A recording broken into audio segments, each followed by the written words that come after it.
Graça e misericórdia sejam multiplicadas sobre os amados irmãos. Que a bondade do Senhor seja com todos.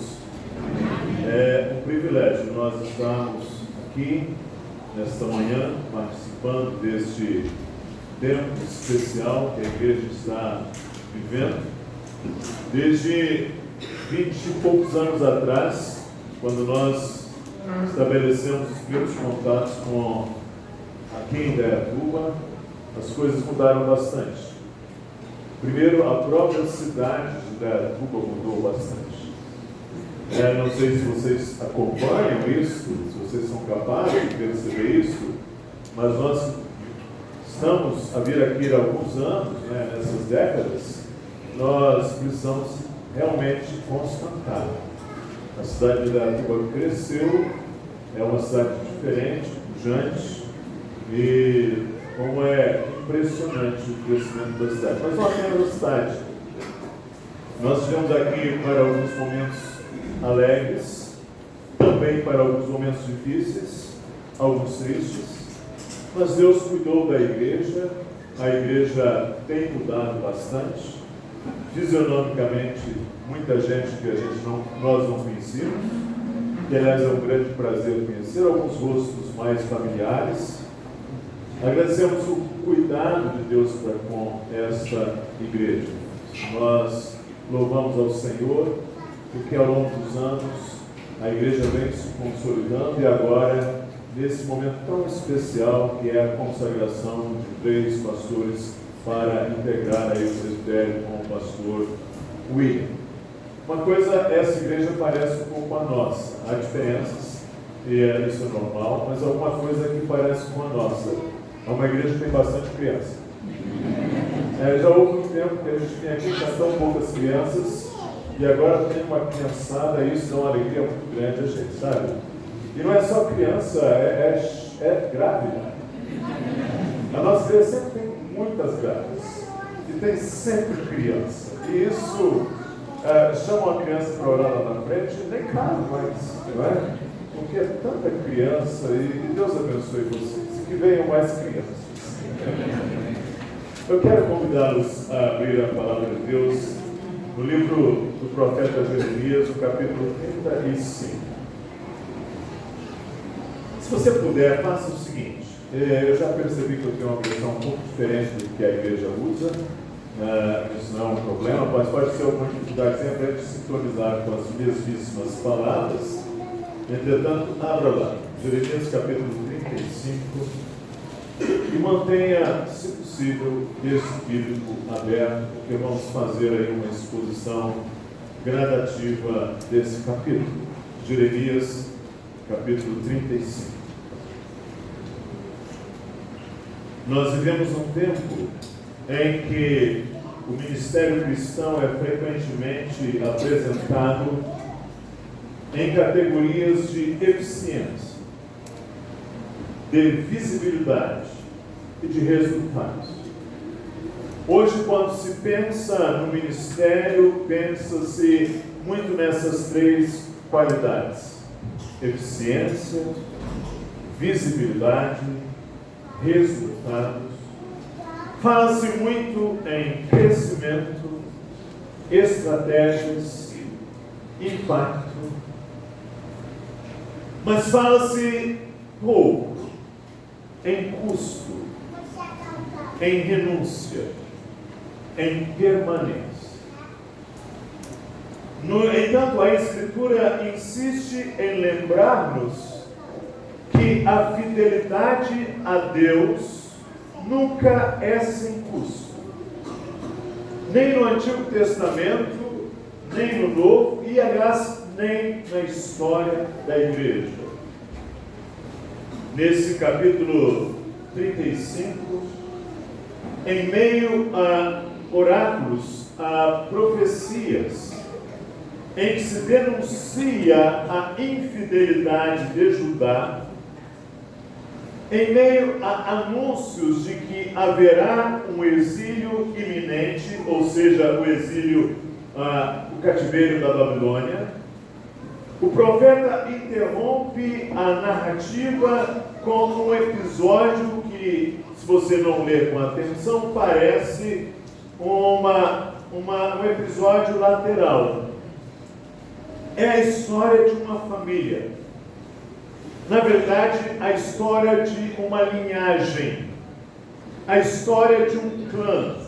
Eles são os recabitas. E agora Deus vai chamar esta família, esta linhagem, de mais de 2 séculos. Imagine você, nós estamos falando de uma linhagem de décadas. Nós estamos falando de uma linhagem de 2 séculos pelo menos. Deus vai chamar representantes desta família, dos recabitas, para ir ao templo e para beber vinho no templo. O que Deus quer com isso?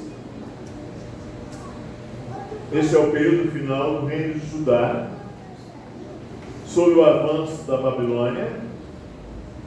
E Deus agora vai usar de um recurso pedagógico. Ou seja, Deus vai expor um contraste entre a sua fidelidade e a obstinada desobediência do povo. E em um tempo em que Judá ignora repetidamente a palavra de Deus, o que Deus vai fazer é utilizar uma família. Deus vai utilizar um clã, uma linhagem, para fazer uma comparação.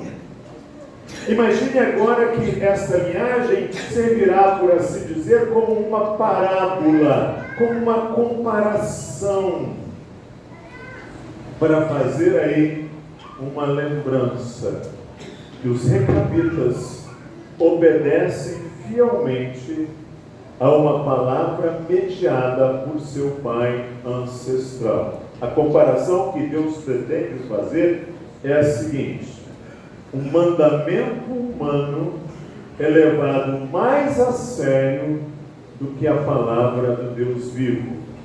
E aí eu preciso só fazer uma antecipação. É que esse capítulo 35 não é um elogio ao ascetismo, mas é uma denúncia da infidelidade religiosa. Deus traz o testemunho dos recabitas para dentro do templo. Os recabitas não foram sacerdotes, não foram profetas, nem reis, mas a vida deles se tornou, por assim dizer, um sermão, uma parábola encarnada sobre renúncia, perseverança e legado. Eu quero que você mantenha essas 3 palavras em mente: renúncia, perseverança, legado. Você pode repetir comigo? Renúncia, perseverança e legado. Nós vamos trabalhar em torno desses 3 conceitos.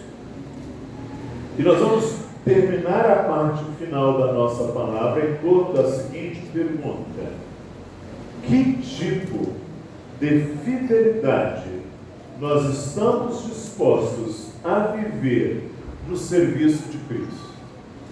Que tipo de fidelidade nós estamos dispostos a servir no serviço de Cristo? Renúncia, perseverança e legado do ministério. Vamos ler os versos de 1 a 7, Jeremias 35. Palavra que do Senhor veio a Jeremias nos dias de Joaquim, filho de Josias, rei de Judá, dizendo: vai à casa e a família dos recabitas, até porque eles não habitavam em casas, eles habitavam em tendas, ok? Vai à casa dos recabitas, fala com eles, leva-os à casa do Senhor, a uma das câmaras, e dá-lhes vinho a beber. Então Tomei Jazanias, filho de Jeremias, filho de Rabazanias, aos irmãos e a todos os filhos dele, e a toda a casa dos recabitas. E os levei à casa do Senhor, à câmara dos filhos de Anã, filho de Gigdalia, homem de Deus, que está junto à câmara dos príncipes, e sob a de Maazéias, filho de Salum, guarda do vestíbulo. E pus diante dos filhos da casa dos recabitas taças cheias de vinho e copos. Eles disseram: bebei vinho. Mas eles disseram: não beberemos vinho, porque Jonadab, filho de Recabe, nosso pai, nos ordenou: nunca jamais bebereis vinho, nem vós, nem vossos filhos.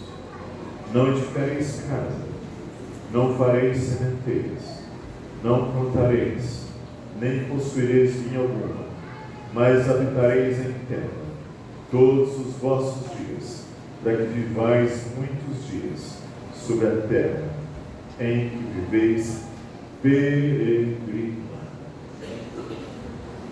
É o tempo de infidelidade de Judá. Judá não ouve a palavra de Deus. E agora Deus faz um convite para chamar os recabitas a virem ao templo, onde estão ali os levitas, onde estão os funcionários do culto, onde estão os príncipes de Israel. E os recabitas são convidados a beber vinho. Imagina agora que são colocados vinhos de boa qualidade. Imagina que seja vinho puro. Imagina que seja vinho da melhor qualidade possível. E taças ali, taças cheias de vinho e copos. E eles dizem: bebei vinho. E os recabitas oferecem uma resposta imediata, clara e sem hesitação: não beberemos vinho. E aí você vai falar: e pastor José veio para cá para dizer para que eu beber vinho? Vamos entender isso aqui. Para compreender a força desse testemunho, é preciso que nós reconhemos 2 séculos ao contexto de 2 Reis, capítulo 10. Ali nós encontramos Jonadab, filho de Recabe. E Jonadab é um aliado de Jeú na erradicação do culto a Baal em Israel. E aquele era um período marcado por profunda corrupção religiosa. Aquele era um período marcado por sincretismo institucionalizado. Aquele era um tempo marcado pela violência política, especialmente por parte da família de Acabe e os descendentes de Jezabel. E aí surge Jonadab. Jonadab é pai ancestral dos recabitas. E ele surge como uma figura de zelo espiritual. Ele surge em tempo de decadência. E ele faz votos. E os votos de Jonadab são: não beber vinho, não possuir terras, não se fixar em casas. São votos de austeridade. E eu preciso dizer aqui o seguinte: não devem ser lidos como desprezo pela criação ou pela vida comum, mas devem ser lidos como uma reação deliberada contra a assimilação cultural e religiosa. Era uma forma de Jonadab dizer de uma maneira concreta: nós não pertencemos a este lugar, nós não pertencemos a este sistema, a nossa fidelidade está em outro lugar. Era isso que Jonadab queria dizer com aqueles votos. Ou seja, e esses votos moldaram a sua linhagem. Esses votos moldaram a cultura familiar daquele clã. Moldaram um estilo de vida simples. Moldaram um estilo de vida austero. E moldaram um estilo de vida itinerante. Sustentado não por conveniências, mas por convicção. E agora nós estamos aqui séculos depois. Séculos. Em outro contexto igualmente crítico. E esses recabitas ainda mantinham aqueles votos.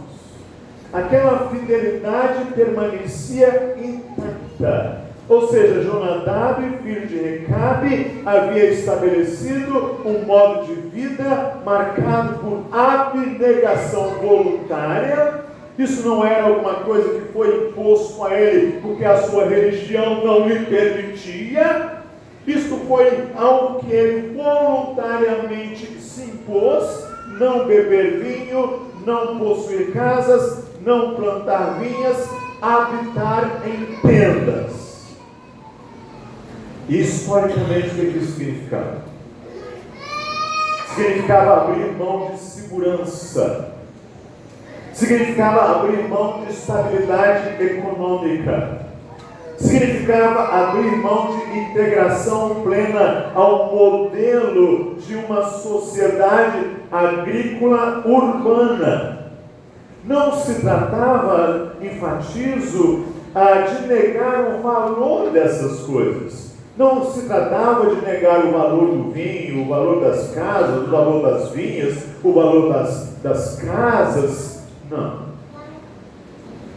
Era uma renúncia em favor de uma vocação específica, um chamado específico. Eles foram capazes de assumir renúncias legítimas, projetos pessoais, expectativas de conforto, reconhecimento social ou até previsibilidade. Aliás, o apóstolo Paulo diria depois que ele também de alguma maneira fez isso. Quando ele disse aos filipenses: o que para mim era lucro, falando da sua vida pregressa enquanto um fariseu ou um hebreu, ele diz assim: isso considerei perda por causa de Cristo.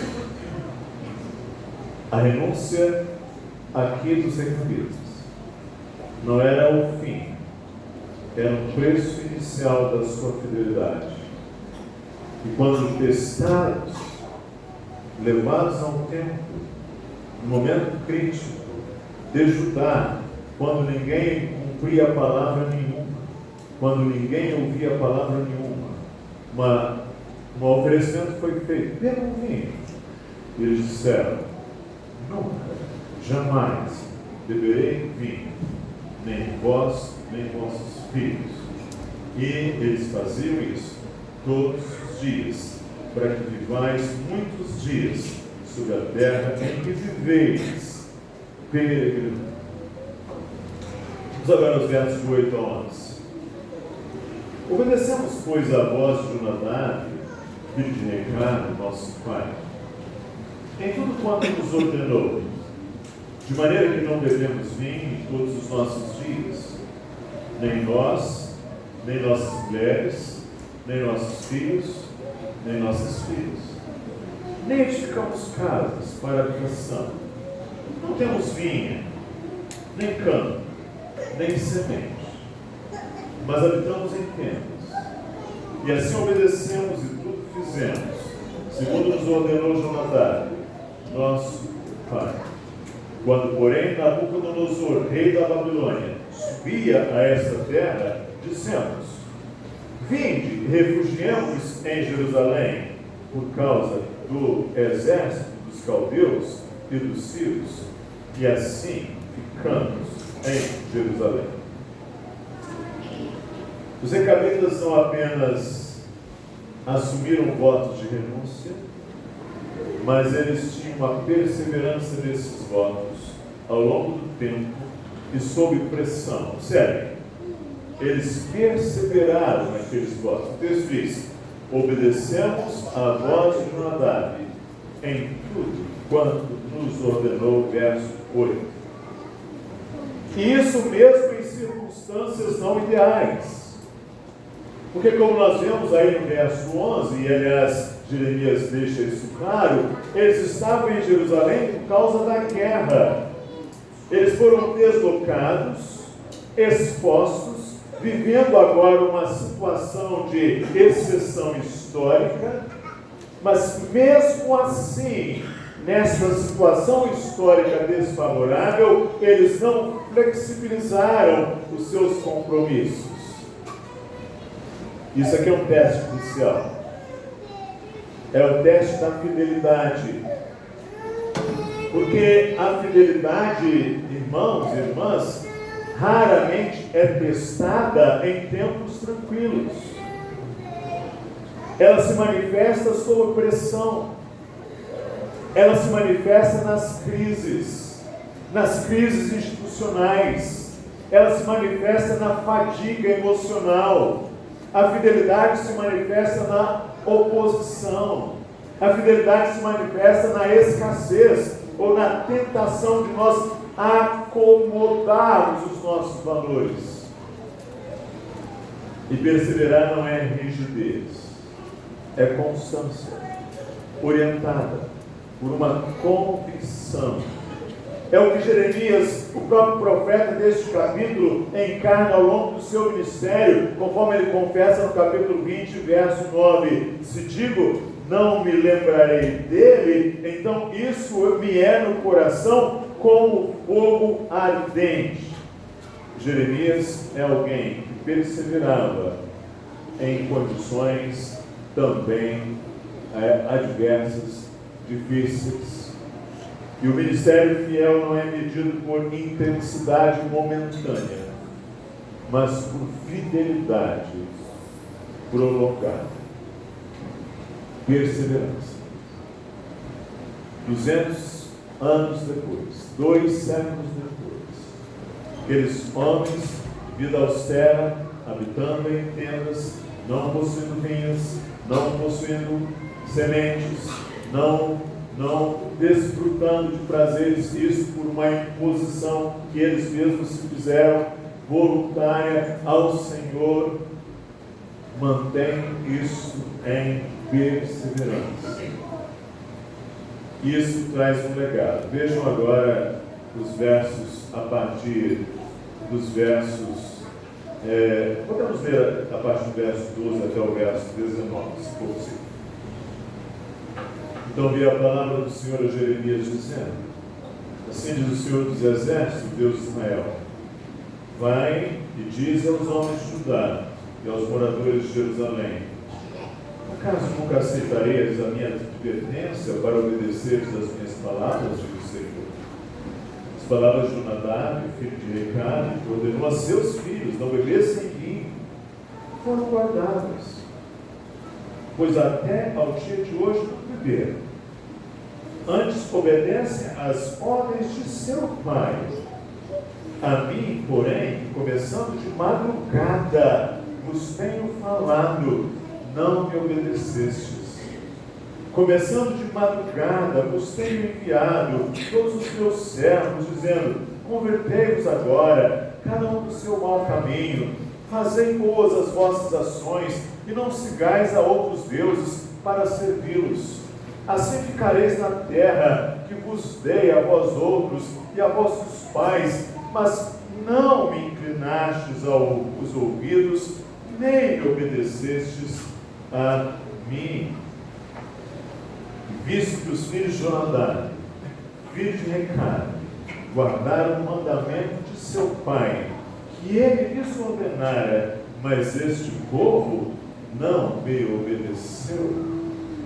Por isso assim diz o Senhor, o Deus de Israel, Deus dos Exércitos, Deus de Israel: eis que trarei sobre Judá e sobre todos os moradores de Jerusalém todo o mal que falei contra eles, pois lhe tenho falado e não me obedeceram, clamei a eles e não responderam.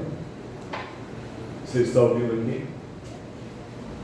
O Senhor está dizendo: aqueles homens ali, esses recabitas, 2 séculos depois, continuam ouvindo a voz, o mandamento do seu pai ancestral morto há mais de 200 anos atrás, cumprindo os votos deles. E eu estou aqui, como Senhor, levantando todas as madrugadas, cuidando de vocês, provendo a vocês, como um pai bom faz. E vocês não ouvem as minhas palavras. Vocês não ouvem as minhas palavras. Vocês não inclinam os ouvidos nem me obedecem. Eles guardaram, e esse mandamento que seu pai lhes ordenara, o pai humano lhes ordenara. O pai humano lhes ordenara. Este povo não me obedeceu. E aí o Senhor vai dizer o seguinte: Ele vai trará sobre Judá e sobre todos os moradores de Jerusalém todo o mal que falou contra eles, pois lhe tenho falado e não me obedeceram. Clamei a eles e não me responderam. E agora vem um veredito. Veja os versos 8 a 19.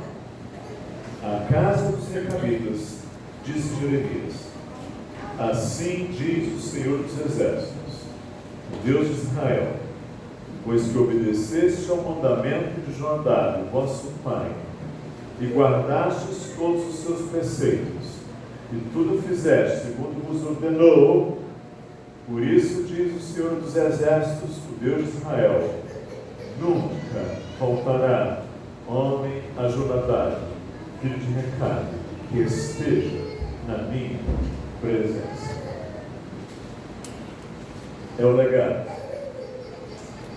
Renúncia, perseverança, legado. Um legado que ultrapassa a própria geração. Nunca faltará homem a Jonadab, filho de Recabe, que assista diante de mim. É que Deus honrou aqui a fidelidade dos recabitas, com uma promessa de continuidade histórica diante dele. E o contraste é intencional. Enquanto Judá ignora repetidamente a palavra direta de Deus, os recabitas obedecem fielmente uma palavra mediada por seu pai ancestral. E o ponto não é exaltar Jonadab acima de Deus, mas é exatamente fazer isso, expor o escândalo da desobediência de Judá. Um escândalo. Ou seja, se esses homens peregrinos, nômades, itinerantes, lá no deserto, nas suas tendas, nas suas condições mais adversas, obedecem o seu pai, os seus votos, vocês não me obedecem, vocês não me ouvem, vocês têm coração duro, impenitente, diz o Senhor. E aí o Senhor vai mostrar que a fidelidade dos recabitas vivida gera um legado.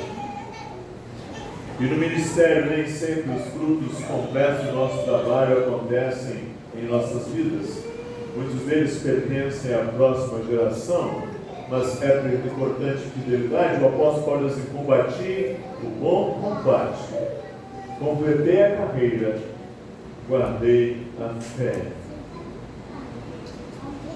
Os irmãos ordenaram agora 3 pastores, e os pastores, de certa maneira, meus irmãos, são filhos de Recabe.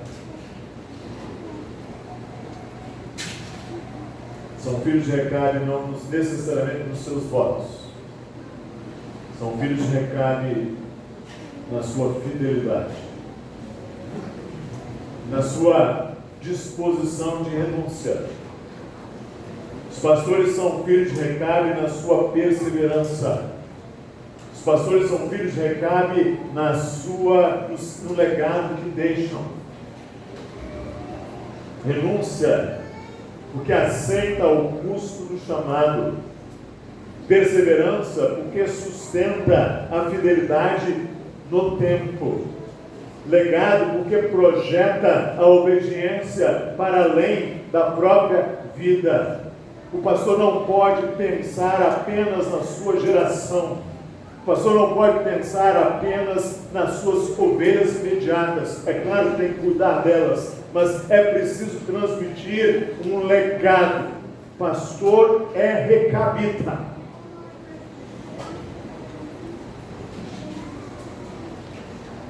Precisa assumir o custo da renúncia. Eu queria então trazer a seguinte pergunta: como nós podemos servir a Cristo com fidelidade em um ministério que exige renúncia, perseverança e visão de legado. Em primeiro lugar, servimos a Cristo com fidelidade quando nós conscientemente aceitamos o custo do chamado. Vejam que os recabitas não improvisaram sua obediência no templo. Eles já haviam decidido antes. A renúncia deles não foi situacional, emocional, foi conviccional, digamos assim. Da mesma maneira, o ministério fiel começa quando o chamado é assumido com sobriedade. Hoje, em nosso país, o ministério é visto como um ministério pastoral, é visto como um espaço de autorrealização. É pensado em termos de autorrealização. Mas nós, filhos de Recabe, que estamos no ministério, nós pensamos o ministério, o reconhecemos como vocação. E isso pode implicar em perdas reais. Isso geralmente implica em abrir mão de conforto. Isso geralmente implica em abrir mão de previsibilidade. Isso pode abrir mão de controle. E muitas vezes isso pode implicar ausência de reconhecimento. Cristo já havia advertido que renúncia é marca dos filhos de Deus. Que renúncia é marca dos seus filhos, é característica do discipulado de todos nós. E nós, pastores, precisamos ser exemplos, modelos, paradigma desta renúncia. Jesus disse assim: se alguém quer vir após mim, a si mesmo se negue, dia a dia tome esse. O ministério saudável não é aquele sem renúncia, mas é aquele em que a renúncia é assumida com clareza. É aquele em que a renúncia é assumida em liberdade diante de Deus. Nós servimos a Cristo com fidelidade quando nós assumimos o custo consciente do chamado. Em segundo lugar, nós servimos a Cristo com fidelidade quando mantemos convicções estáveis em contextos instáveis. Os recabitas estavam fora de seu ambiente normal aqui em Jeremias 35. Deslocados pela guerra, vivendo uma exceção histórica.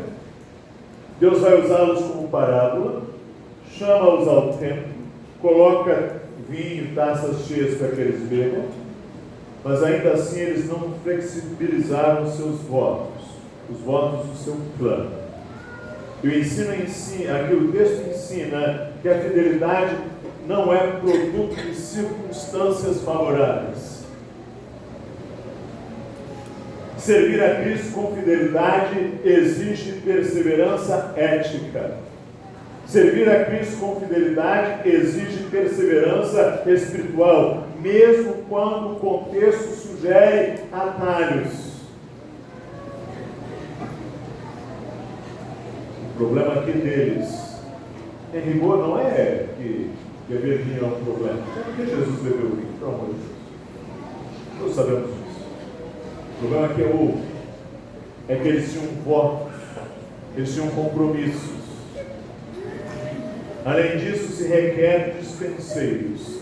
É que cada um deles seja encontrado fiel.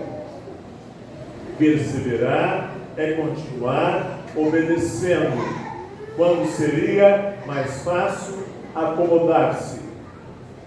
Meus irmãos, perseverar é continuar obedecendo, mesmo quando seria mais fácil acomodar-se. Em terceiro lugar, nós servimos a Cristo com fidelidade quando nós distinguimos claramente entre chamado e recompensa. Preste atenção nisso aqui. Os pastores, seminaristas que aqui tivemos, candidatos ao ministério, aspirantes ao ministério que aqui tivemos, irmãos e irmãs que querem servir ao Senhor, é preciso saber discernir a diferença clara entre chamado e recompensa.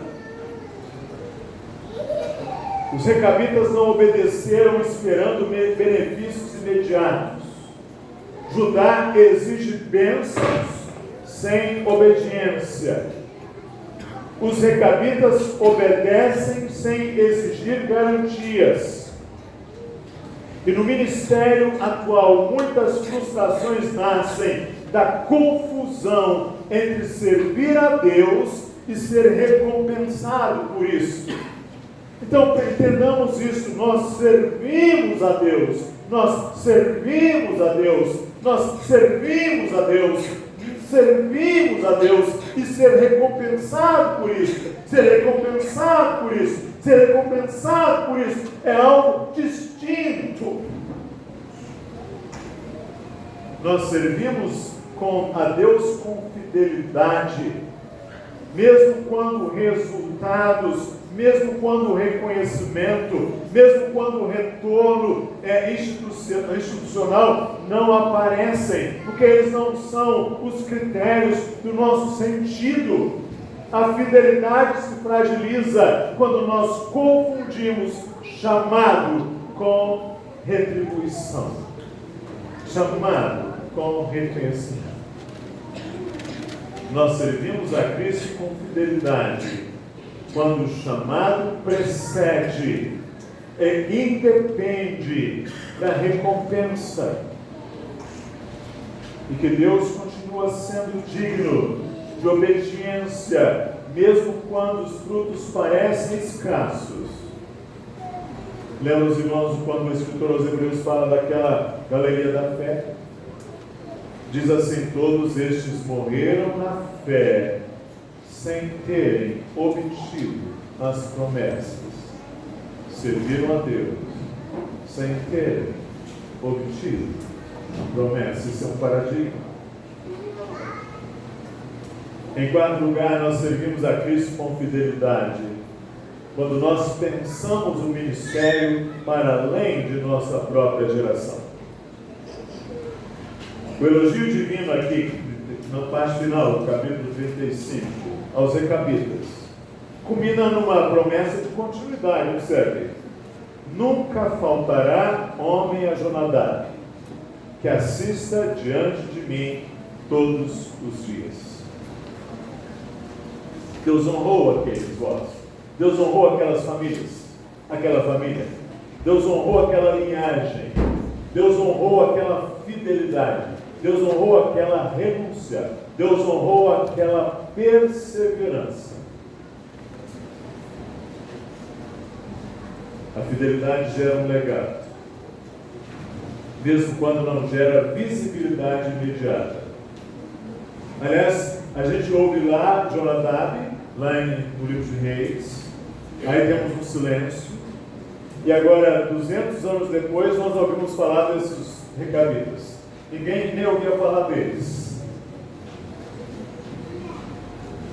Mas o ministério bíblico não se mede apenas por impacto presente, mas por permanência espiritual. E meus irmãos, meus colegas pastores, 4 pastores dessa igreja, nós servimos a Cristo em fidelidade quando nós investimos em pessoas, quando nós investimos em caráter, quando nós investimos em verdade, ainda que isso produza menos aplausos no curto prazo. O verdadeiro legado ministerial é formar outros que igualmente permanecerão diante de Deus quando nós já não estivermos. Quando nós já não estivermos aqui, que nós possamos deixar um legado de fidelidade. Paulo, aliás, transmite este princípio, esta visão a Timóteo. O que de mim ouviste, transmite a homens fiéis, também idôneos, para instruir a outros. Transmite a outros, para que igualmente possam ensinar a outros.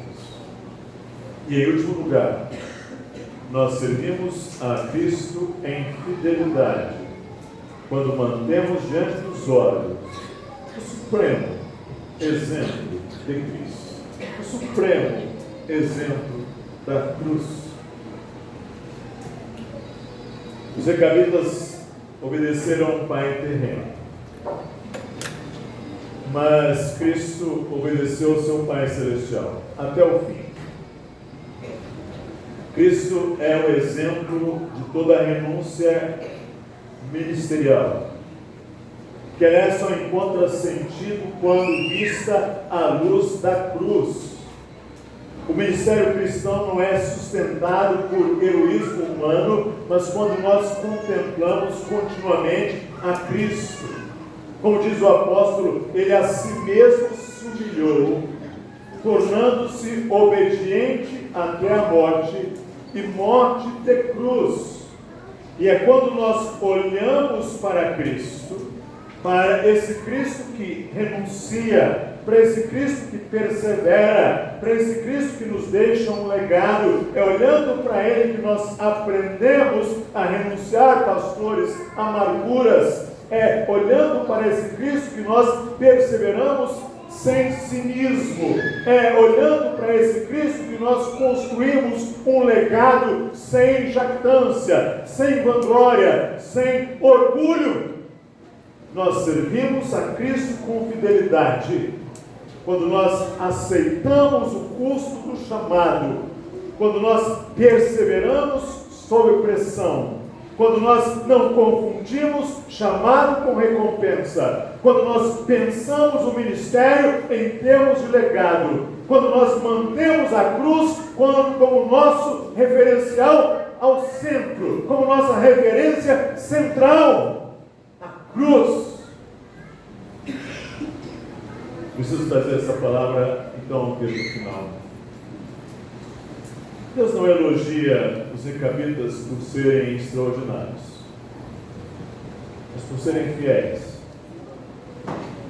Eles não realizaram sinais, não ocuparam posições de destaque, não alteraram os rumos políticos da nação. Ainda assim, suas vidas foram trazidas ali para o centro do templo e da revelação divina como um critério de comparação espiritual. O reino de Judá possuía o templo, tinha os seus sacerdotes, tinha os seus profetas, mas recusava-se a ouvir a voz do Senhor. Os recabitas não possuíam terra, casa ou vinho, mas guardavam com perseverança a palavra que haviam recebido, os votos do seu plano.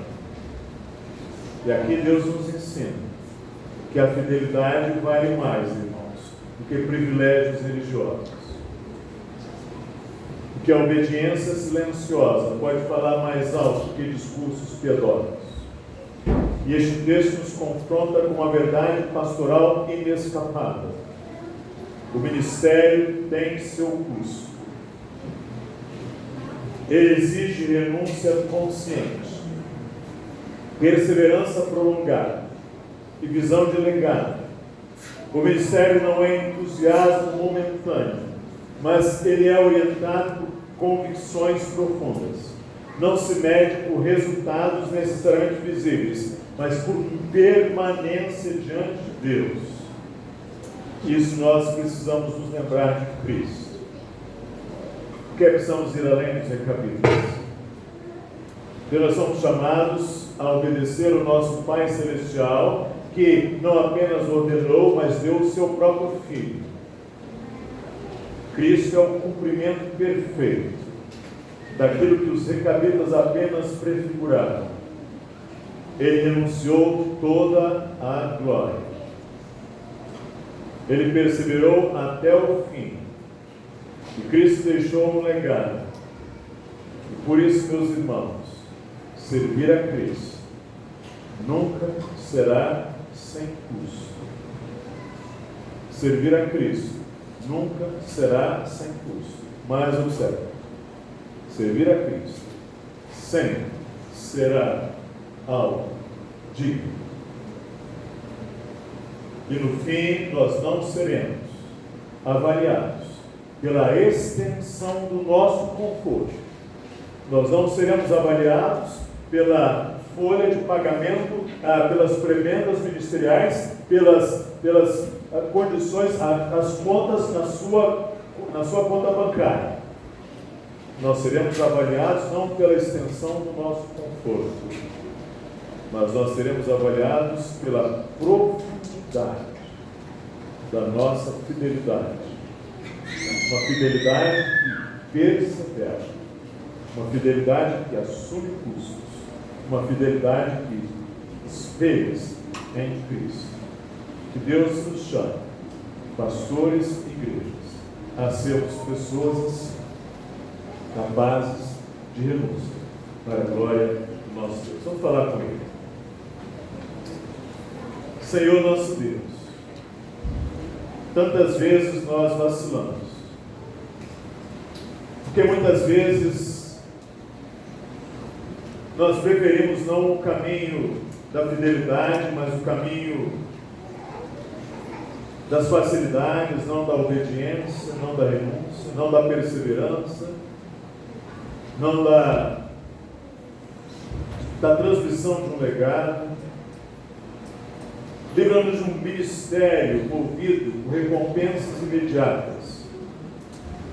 Livra-nos da ilusão de um ministério com reconhecimento humano.